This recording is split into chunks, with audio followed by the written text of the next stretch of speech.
Good evening friends. അപ്പോൾ ഇന്ന് നമ്മൾ പുതിയ ഡിസ്കസ് ചെയ്യാൻ പോകുന്നത് 20/1/2024 അതായത് ഇന്ന് നടന്ന PSCയുടെ ഖാദി ബോർഡ് എക്സാമിൻ്റെ ക്വസ്റ്റ്യൻ പേപ്പറിലെ മാത്സിൻ്റെ പാർട്ടാണ് നമ്മൾ ഡിസ്കസ് ചെയ്യാൻ പോകുന്നത്. ഓക്കെ, അപ്പോൾ നമുക്ക് എന്ത് ചെയ്യാം, ആദ്യത്തെ ചോദ്യം നോക്കാം. ആദ്യത്തെ ചോദ്യം ഇതാണ്: ഒരു ഓട്ടക്കാരൻ്റെ വേഗത 15 സെക്കൻഡിൽ 150 മീറ്റർ ആണ് എങ്കിൽ അയാളുടെ വേഗത മണിക്കൂറിൽ എത്ര കിലോമീറ്റർ ആണ് എന്നാണ് ചോദ്യം. എന്താണ്, നമ്മുടെ ഒരാൾ ഓട്ടക്കാരനാണ്, അതായത് ഒരു അത്ലറ്റ്, അയാളുടെ സ്പീഡ് എന്ന് പറയുന്നത് 150 മീറ്റർ പെർ 15 സെക്കൻഡ്, പെർ ഒരു സെക്കൻഡ് അല്ല, പെർ 15 സെക്കൻഡിന് 150 മീറ്റർ അയാൾക്ക് ഓടാൻ പറ്റും എങ്കിൽ ഒരു മണിക്കൂറിൽ അയാൾക്ക് എത്ര കിലോമീറ്റർ ഓടാൻ പറ്റുമെന്നാണ് ചോദ്യം.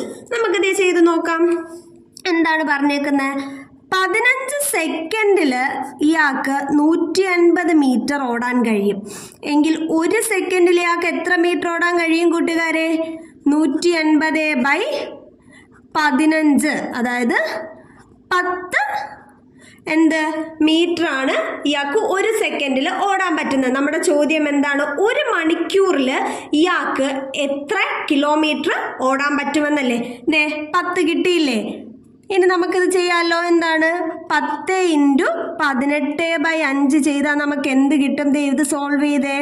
മീറ്റർ പെർ സെക്കൻഡിനെ കിലോമീറ്റർ പെർ അവർ ആക്കാം. ഇവിടെ നോക്കിക്കോ, മീറ്റർ പെർ സെക്കൻഡിനെ കിലോമീറ്റർ പെർ അവർ ആക്കാൻ നമ്മൾ എന്ത് ചെയ്താൽ മതി? 18/5 കൊണ്ട് മൾട്ടിപ്ലൈ ചെയ്താൽ മതി. ഞാൻ 18/5 കൊണ്ട് ചെയ്തു. ഇപ്പോൾ 2 വട്ടം എത്ര കിട്ടി? 36 കിലോമീറ്റർ പെർ അവർ എന്ന് കിട്ടി. അപ്പോൾ ഒരു മണിക്കൂറിൽ 36 കിലോമീറ്റർ ആണ് നമ്മുടെ ഓട്ടക്കാരന് ഓടാൻ പറ്റുന്നത്.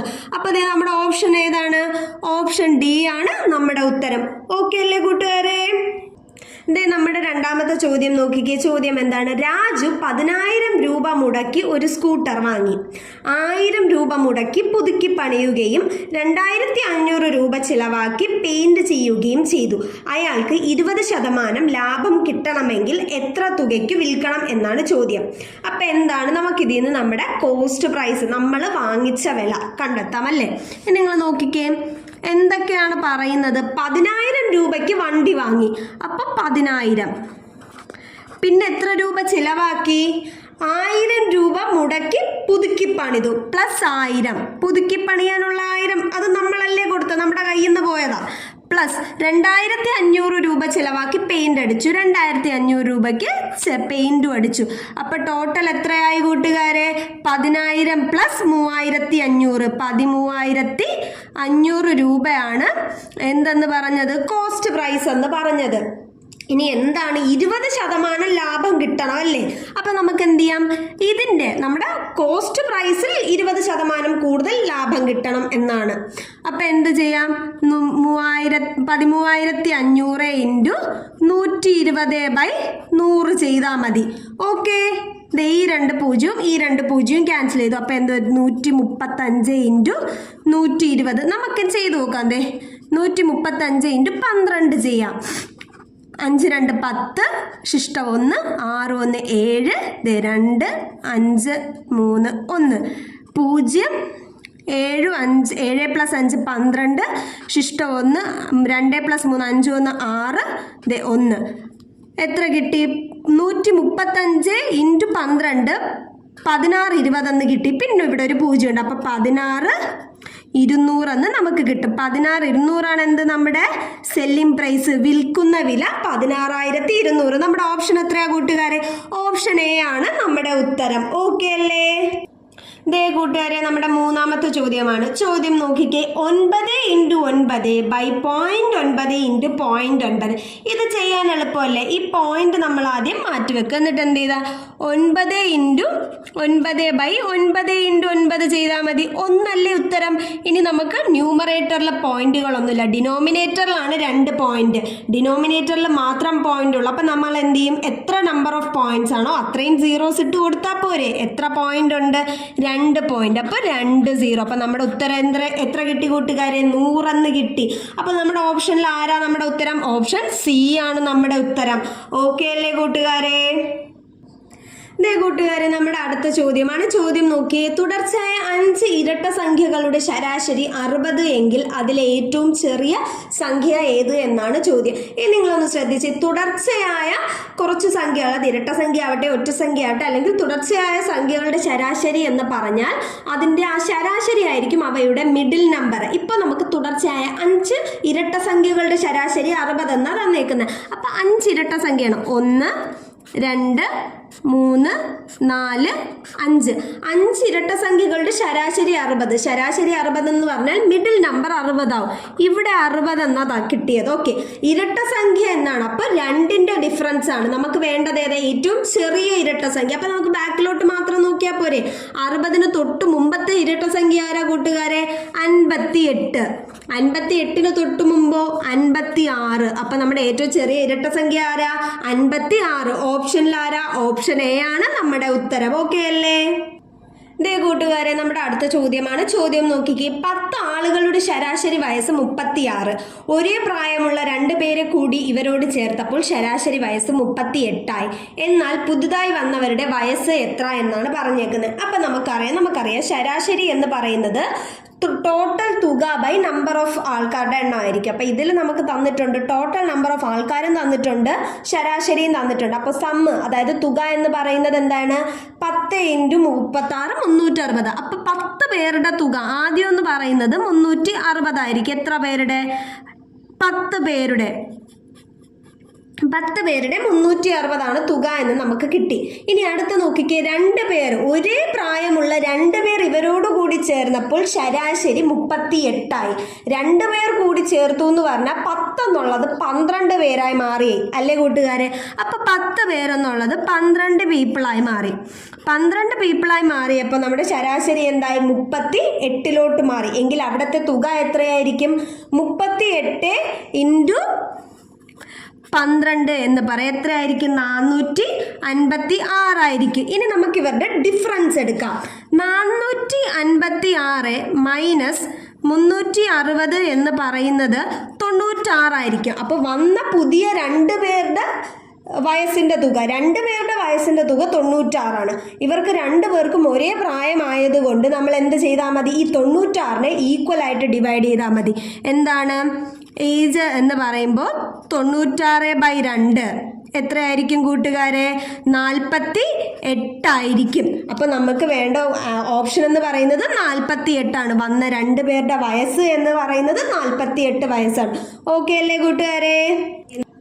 ഇതേ കൂട്ടുകാരെ, നമ്മുടെ അടുത്ത ചോദ്യമാണ്. ചോദ്യം എന്താണ്? മരത്തിന്റെ ചുവട്ടിൽ നിൽക്കുന്ന ഒരാൾ 20 മീറ്റർ കിഴക്കോട്ടും അവിടെ നിന്ന് 20 മീറ്റർ തെക്കോട്ടും സഞ്ചരിക്കുന്നു.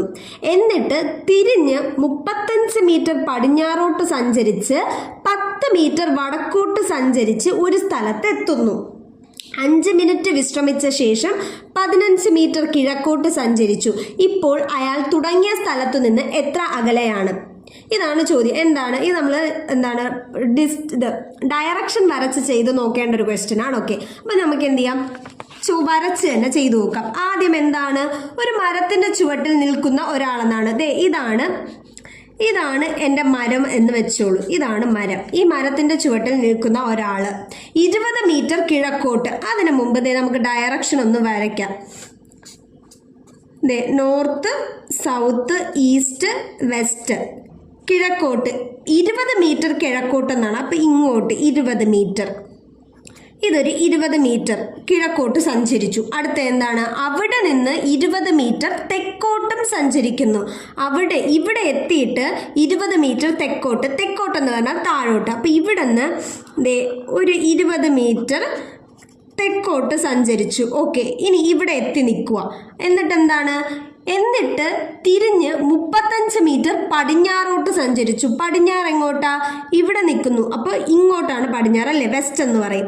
35 മീറ്റർ ഇവിടെ വരെ എത്തപ്പോൾ 20 മീറ്ററായി. പിന്നെ ഒരു 15 മീറ്ററും കൂടെ. ഇത്രയെങ്കിലും പോയപ്പോൾ എന്ത് ചെയ്യും? 35 മീറ്റർ എങ്ങോട്ട് പോയി? പടിഞ്ഞാറോട്ട് പോയി. ഇനി അടുത്ത എന്താണ്? പടിഞ്ഞാറോട്ട് സഞ്ചരിച്ച് 10 മീറ്റർ വടക്കോട്ട് സഞ്ചരിച്ചു. ഇവിടെ എത്തിയ ആളിനി 10 മീറ്റർ വടക്കോട്ട് സഞ്ചരിക്കുക. വടക്കോട്ടെന്ന് വെച്ചാൽ നോർത്ത്, മുകളിലോട്ട്. അപ്പോൾ ഇങ്ങോട്ട്. അപ്പോൾ ഇത്രയും 10 മീറ്റർ എങ്ങോട്ട്? വടക്കോട്ട് സഞ്ചരിച്ചു. ഓക്കെ ആയില്ലേ? ഇനി എന്താ പറയുന്നത്? 5 മിനിറ്റ് വിശ്രമിച്ചതിന് ശേഷം 15 മീറ്റർ കിഴക്കോട്ട് സഞ്ചരിച്ചു. കിഴക്കെന്ന് പറഞ്ഞാൽ ഇവിടെ നിൽക്കുന്നുവെങ്കിൽ കിഴക്കെന്ന് പറഞ്ഞാൽ അകത്തോട്ട് എത്ര മീറ്റർ? 15 മീറ്റർ കിഴക്കോട്ട്. അപ്പം ദേ നോക്കിക്കേ, ഇവിടെ നിന്ന് ഒരു ഇതുവരെ 15 മീറ്റർ കിഴക്കോട്ട് പോയി. ഓക്കെ അല്ലേ കൂട്ടുകാരെ? ഇനി എന്താണ്? ഇപ്പോൾ അയാൾ തുടങ്ങിയ സ്ഥലത്ത് നിന്നും എത്ര അകലെയാണ്? ഇവിടെയാണ് തുടങ്ങിയത്, ഇവിടെയാണ് നിൽക്കുന്നത്.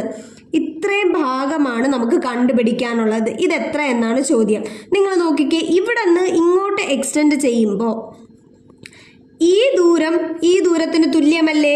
ഇത് ഇത്രയും 10 ആണെങ്കിൽ ഇതും 10 അല്ലേ കൂട്ടുകാരെ? കാര്യം ഇത് മൊത്തത്തിൽ നോക്കുമ്പോൾ ഒരു റെക്റ്റാങ്കുലർ ആയില്ലേ? അപ്പോൾ ഇവിടെ 20 ആണെങ്കിൽ ഇവിടെ 20 ആയിരിക്കും. അപ്പോൾ ഇവിടെ 10 ആവുമല്ലോ. 10ഉം 10ഉം 20 ആവും. ഇവിടെ 10 ആണെങ്കിൽ അപ്പോൾ ഇവിടെ എത്ര ആയിരിക്കും കൂട്ടുകാരെ? 10 മീറ്റർ ആയിരിക്കും. അപ്പോൾ നമ്മുടെ ആള് തുടങ്ങിയ സ്ഥലത്ത് നിന്ന് എത്ര അകലെയാണ് കൂട്ടുകാരെ? 10 മീറ്റർ. ഓപ്ഷൻ ഡി ആണ് നമ്മുടെ ഉത്തരം. ഓക്കെ അല്ലേ? ദേ കൂട്ടുകാരെ, നമ്മുടെ അടുത്ത ചോദ്യമാണ്. ചോദ്യം നോക്കിയേ. ഒരു ചതുരത്തിന്റെ നീളവും വീതിയും 20% വർദ്ധിപ്പിച്ചപ്പോൾ അതിന്റെ പരപ്പളവ് എത്ര ശതമാനം വർദ്ധിക്കും എന്നാണ് ചോദ്യം. എന്താണ്? നീളവും 20% കൂട്ടി, വീതിയും 20% കൂട്ടി എന്നാണ് പറഞ്ഞേക്കുന്നത്. രണ്ടിലും എന്താണ്? കൂട്ടി, ലെങ്ത്തും ബ്രെഡ്ത്തും കൂട്ടി എന്നാണ് പറഞ്ഞേക്കുന്നത്. ഇത് ഈസി ആയിട്ട് ചെയ്യാൻ ഇതിനെ സക്സസീവ് പെർസെൻറ്റേജ് എന്ന് നമ്മൾ പറയും, സക്സസീവ് ഇൻക്രീസ് എന്ന് പറയും. അങ്ങനെ ഇങ്ങനെയുള്ള ക്വസ്റ്റ്യനിൽ X% കൂട്ടി, X% കൂട്ടി, അല്ലെങ്കിൽ X% കുറച്ചു, X% കുറച്ചു, എങ്ങനെയൊക്കെയാണ് നമ്മുടെ ചോദ്യമെങ്കിൽ ഇത് ഈസി ആയിട്ട് ചെയ്യാം. ഇപ്പോൾ 20% കൂട്ടി എന്നല്ലേ പറയുന്നത്, ലെങ്ത്തും ബ്രെഡ്ത്തും 20% കൂട്ടി. ഇത് ഈസി ആയിട്ട് ചെയ്യാൻ നിങ്ങൾ ഇങ്ങനെ ചെയ്താൽ മതി. 20 + 20 + 20 സ്ക്വയർ ബൈ 100 എന്നെടുത്താൽ മതി. ഉത്തരം ഈസി ആയിട്ട് കിട്ടും. 20 + 20 40 + 20 സ്ക്വയർ എന്ന് പറഞ്ഞാൽ 400/100 ആണ്. ഈ 0 ക്യാൻസൽ ആകുമ്പോൾ 40 + 4 44% വർധനവാണ് മൊത്തത്തിൽ പരപ്പളവിന് ഉണ്ടായിരിക്കുന്നത്. നമ്മുടെ ഓപ്ഷൻ ഏതാ കൂട്ടുകാരെ? ബി ആണ് നമ്മുടെ ഓപ്ഷൻ. ഓക്കെ അല്ലേ? ദേ കൂട്ടുകാരെ, നമ്മുടെ അടുത്ത ചോദ്യമാണ്. ചോദ്യം നോക്കിക്കേ നിങ്ങൾ. ഷാജി, ഷാൻ ഇവർ കയ്യിലുള്ള തുക 4:5 എന്ന അംശബന്ധത്തിൽ വീതിച്ചു. എന്നാൽ ഈ തുക 4:3 എന്ന അംശബന്ധത്തിൽ ഭാഗിച്ചാൽ ഷാനിന് 640 രൂപ കുറവാണ് കിട്ടുന്നത്. എങ്കിൽ ഇവരുടെ കയ്യിലുള്ള തുക എത്ര എന്നാണ് ചോദ്യം. ഇത് നമുക്ക് എങ്ങനെ ചെയ്യുന്നത് നോക്കാം. ദേ നിങ്ങൾ ഇങ്ങോട്ട് നോക്കിക്കേ. ഞാൻ ആദ്യം ഷാജി ഷാനാണ്. എങ്ങനെയൊക്കെയാണ് ഇവരെ ഭാഗിച്ചേക്കുന്നത്? 4:5 4:3 അല്ലേ? ഇനി ഞാൻ എന്ത് ചെയ്യും? ഈ 4:5 4:3 ഇവിടെ ഇതിൻ്റെ ടോട്ടൽ ഞാൻ എഴുതും. 4 + 5 എത്ര? 9. അടുത്ത 4 + 3 7. ഓക്കെ അല്ലേ കൂട്ടുകാരെ? 9ഉം 7ഉം. ഇത് എന്ന് പറയുന്നത് ഈ അവരുടെ കയ്യിലുള്ള മൊത്തം തുകേനെ വീതിച്ചേക്കുന്ന 2 രീതി. ഇതിൻ്റെ ടോട്ടൽ എമൗണ്ട്. അപ്പോൾ ഷാനിൻ്റെ കയ്യിലുള്ള ടോട്ടൽ എമൗണ്ട് എന്ന് പറയുന്നത് 9 × 7 ആയിരിക്കും. എത്ര? 63x എന്ന് നമുക്ക് കൊടുക്കാം. ഓക്കെ, 63x ആണ് കയ്യിലുള്ള ടോട്ടൽ എമൗണ്ട് എന്ന് പറയുന്നത്. ഇനി നിങ്ങൾ നോക്കിക്കേ, ഞാൻ ഒന്നുകൂടെ ഷാജിക്കും ഷാനിനെ എടുക്കുകയാണ്. ഓക്കെ, അപ്പം നമ്മൾ ഇനി ഇവിടെ ചെയ്യാൻ പോകുന്നത് ഈ 63-നെ ഞാൻ എന്ത് ചെയ്യും? 4:5 ആയിട്ടും ഡിവൈഡ് ചെയ്യും, 4:3 ആയിട്ടും ഡിവൈഡ് ചെയ്യും. 4:5 ആയിട്ട് ഡിവൈഡ് ചെയ്യപ്പോൾ ആദ്യം ഈ 63-നെ ഞാൻ 9 കൊണ്ട് ഡിവൈഡ് ചെയ്തു. 63-നെ 9 കൊണ്ട് ഡിവൈഡ് ചെയ്താൽ നമുക്ക് എത്ര കിട്ടും? 7 കിട്ടും. ഓക്കെ, ഇനി നോക്കിക്കോ. 4 × 7 എത്ര കിട്ടി കൂട്ടുകാരെ? 28. 5 × 7 എത്ര കിട്ടി? 35 എന്ന് കിട്ടി. ഇത്രയും മനസ്സിലായോ? ഇനി അതുപോലെ ഈ 63-നെ ഞാൻ 7 കൊണ്ട് ഡിവൈഡ് ചെയ്യുമ്പോൾ 9 എന്ന് കിട്ടും. അതിനെയും ഞാൻ ഇതിന് തമ്മിൽ മൾട്ടിപ്ലൈ. അപ്പോൾ എന്താണ്? 4 × 9 എന്ന് പറയുന്നത് 36. അടുത്ത എന്താണ്? 3 × 9 എന്ന് പറയുന്നത് 27 എന്നാണ്. ഇനി നമ്മൾ എന്ത് ചെയ്യും? ഇതിൻ്റെ ഡിഫറൻസ് എടുക്കും. ഓക്കെ, ഇതേ നോക്കിക്കോ. 35 - 27 എന്ന് പറയുന്നത് 8 യൂണിറ്റ് ആണ്. ഈ 8 യൂണിറ്റ് എന്ന് പറയുന്നത് ഷാനിന് കുറവ് വന്ന 640 രൂപയ്ക്ക് തുല്യമാണ്. അതായത് നോക്കിക്കേ, ഇത് ഇങ്ങോട്ട് നോക്കി, ഈ 35ഉം 27ഉം തമ്മിലുള്ള വ്യത്യാസം എന്ന് പറയുന്നത് ഷാനിന് കുറവായ 640. അപ്പം ദേ എന്താണ് 8 യൂണിറ്റ് എന്ന് പറയുന്നത് ഷാനിന് കുറവുള്ള 640 രൂപയ്ക്ക് തുല്യമാണ്. ഓക്കെ അല്ലേ? അപ്പോൾ ഒരു യൂണിറ്റ് എന്ന് പറയുന്നത്, ഈ ഒരു യൂണിറ്റ് എന്ന് പറയുന്നത് 640/8 ആയിരിക്കും. ഈ ഒരു യൂണിറ്റിന് എന്താണ് എക്സ് എന്നാണ് നമ്മൾ എടുക്കുന്നത്. ഈ എക്സ് എന്ന് പറയുന്നത് എന്തായിരിക്കും? 640/8. 8 8 64. അപ്പോൾ 8 കൊണ്ട് ചെയ്യുമ്പോൾ 80 വരും. അപ്പോൾ 80 എന്ന് നമുക്ക് കിട്ടി. ഇനി ഇതിന് നമുക്ക് ടോട്ടൽ എമൗണ്ട് അല്ലേ കാണാനുള്ളത്.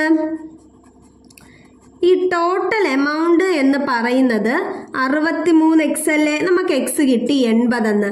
അപ്പം എന്താണ് 63 × 80 ചെയ്യുമ്പോൾ നമുക്ക് എത്ര കിട്ടും? 5040 എന്ന് കിട്ടും. ഓക്കെ അല്ലേ കൂട്ടുകാരെ? അപ്പം നമ്മുടെ ഓപ്ഷൻ ഏതാ? ഓപ്ഷൻ സി ആണ് നമ്മുടെ ഉത്തരം. ഓക്കെ അല്ലേ? അപ്പോൾ എന്താണ് ഇവിടുത്തെ 640 കുറവ് എന്ന് പറയുന്നത് ഇവരുടെ ഡിഫറൻസ് ആണ്, 35ൻ്റെയും 27ൻ്റെയും. ഓക്കെ അല്ലേ? അപ്പം അതേന്ന് കൂട്ടുകാരെ, നമ്മുടെ അടുത്ത ചോദ്യം നോക്കി. ഒരു കുട്ടിയുടെയും പിതാവിൻ്റെയും വയസ്സുകളുടെ തുക 186ഉം അംശബന്ധം 5:7 എങ്കിൽ പിതാവിൻ്റെ വയസ്സ് കുട്ടിയുടെ വയസ്സിനേക്കാൾ എത്ര കൂടുതലാണ് എന്നാണ് ചോദ്യം. ഈസി അല്ലേ? അപ്പം നമുക്കത് ചെയ്യാമല്ലോ. എന്താണ് റേഷ്യോ 5:7 ആണ്. അപ്പോൾ ഇവരുടെ ടോട്ടൽ എന്ന് പറയുന്നത് എന്താണ്? 5 + 7 12 ഓക്കെ. അപ്പോൾ തുക 186 തന്നിട്ടുണ്ട്. ഞാനിവിടെ എക്സ് എന്ന് എടുത്തു. അപ്പോൾ എന്താണ് 12x എന്ന് പറയുന്നത് 186 എങ്കിൽ എക്സ് എന്ന് പറയുന്നത് എത്രയാണ് കൂട്ടുകാരെ? 186/12 എന്ന് പറയുന്നത് 13. ഇനി നോക്കിയേ, കുട്ടിയുടെയും പിതാവിൻ്റെയും വയസ്സുകളുടെ അംശബന്ധം 5:7 എങ്കിൽ കുട്ടിയുടെ വയസ്സ് എന്ന് പറയുന്നത് 5 × 13 എത്രയായിരിക്കും? 5 × 13 എന്ന് പറഞ്ഞാൽ 65. അതുപോലെ അച്ഛൻ്റെ വയസ്സ് എന്ന് പറയുന്നത് 7 × 13 എന്ന് പറഞ്ഞാൽ 91 വയസ്സാണ്. അപ്പോൾ അച്ഛന് 91 വയസ്സും മകന് 65 വയസ്സും. ഇവരിത് തമ്മിൽ എന്താണ്? പിതാവിൻ്റെ വയസ്സ് കുട്ടിയുടെ വയസ്സിനേക്കാൾ എത്ര കൂടുതലെന്നല്ലേ? അച്ഛനും മകനേക്കാൾ എത്ര വയസ്സ് കൂടുതലെന്ന് ചോദിച്ചാൽ ഇവരുടെ ഡിഫറൻസ് എടുത്താൽ പോരെ കൂട്ടുകാരെ? അപ്പോൾ എന്താണ് 91 - 65 നമുക്ക് ചെയ്താൽ മതിയല്ലോ. 11 × 5 പോയാൽ 6, 8 × 6 പോയാൽ 2. അപ്പോൾ നമ്മുടെ ആൻസർ എന്ന് പറയുന്നത് 26. അപ്പോൾ ഓപ്ഷൻ ബി 26 നമ്മുടെ ആൻസർ. ഓക്കെ അല്ലേ? അടുത്ത ചോദ്യം നോക്കിക്കേ. 2500 രൂപ വിലയുള്ള ഒരു വാച്ച് 10% ഡിസ്കൗണ്ട് അനുവദിച്ച് വിറ്റപ്പോൾ 20% ലാഭം കിട്ടി. എന്നാൽ വാങ്ങിയ വില എത്ര എന്നാണ് ചോദ്യം. അപ്പോൾ എന്താണ് 2500 രൂപ വിലയുള്ളൊരു വാച്ച് 10% ഡിസ്കൗണ്ടിന് കൊടുത്തു എന്ന് പറഞ്ഞാൽ 90 കൊടുത്തു എന്നാണ്. 10 കുറച്ചു. അപ്പോൾ എന്താണ് 90/100. ഇതെന്ന് പറയുന്നത് ഇപ്പോൾ വാങ്ങിയ വിലയിൽ 20% ലാഭം കിട്ടിയെന്നാണ് പറയുന്നത്. അപ്പോൾ 20% ലാഭം എന്ന് പറഞ്ഞാൽ 100ൽ 120. അപ്പോൾ അതെ 100ൽ 120. ഈ എക്സ് ആണ് വാങ്ങിയ വില. നമുക്ക് ഈ എക്സ് ആണ് കാണാനുള്ളത്. അപ്പോൾ അതേ നോക്കി, ഈ 2 0 വെട്ടിക്കളഞ്ഞു. അപ്പോൾ എന്താണ് 25 × 90 എന്ന് കിട്ടി. ഇതെന്ന് പറയുന്നത് എന്താണ് 120/100 × എക്സ് ആണ്. ഇനി ഈ എക്സ് എന്ന് പറയുന്നത് എത്രയായിരിക്കും കൂട്ടുകാർ? 25 × 90 × 100/120 ഈ 0 ക്യാൻസലായി. 12ഉം 9ഉം ചെയ്താൽ 3 വട്ടം 4. നോക്കിയേ, ഈ 4 100 കൊണ്ട് ചെയ്താൽ 25. നമുക്ക് എന്ത് കിട്ടി? 25 × 25 × 3. 25 × 25 എന്താണ്? 625 × 3. 625 × 3 എന്ന് പറയുന്നത് 1875 അപ്പോൾ നമ്മുടെ വാങ്ങിയ വില എന്ന് പറയുന്നത് 1875 രൂപയാണ്. അത് ഏതാണ് കൂട്ടുകാരെ ഓപ്ഷൻ? ഓപ്ഷൻ എ ആണ് നമ്മുടെ ആൻസർ. ഓക്കെ അല്ലേ?